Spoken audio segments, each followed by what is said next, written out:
চার দ্বারা বিভাজ্য সংখ্যা চেনার নিয়ম হলো দুটি। প্রথম নিয়মটি হলো কোনো সংখ্যার একক ও দশক স্থানের অঙ্ক দুইটি দ্বারা গঠিত সংখ্যা চার দ্বারা বিভাজ্য হলে ওই সংখ্যাটি চার দ্বারা বিভাজ্য হবে। যেমন 916।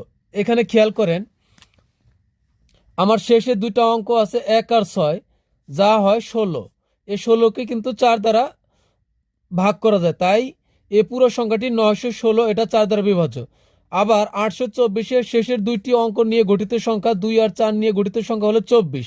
তো 24কে চার দ্বারা ভাগ করা যায়, 4 × 24, তাহলে এই 824কে চার দ্বারা বিভাজ্য করা যায়। একইভাবে 9332, 3512 এগুলো সব চার দ্বারা বিভাজ্য। আবার চার দ্বারা বিভাজ্য সংখ্যার আরেকটি নিয়ম হলো একক ও দশক উভয় স্থানের অঙ্ক শূন্য হলে সংখ্যাটি চার দ্বারা বিভাজ্য।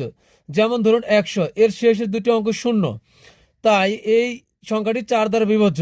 একইভাবে 400, 1200, 5600 এবং 9800 এরকম আরও অনেক সংখ্যা যেগুলো সংখ্যার শেষে দুইটা শূন্য আছে, সবগুলো সংখ্যা চার দ্বারা বিভাজ্য।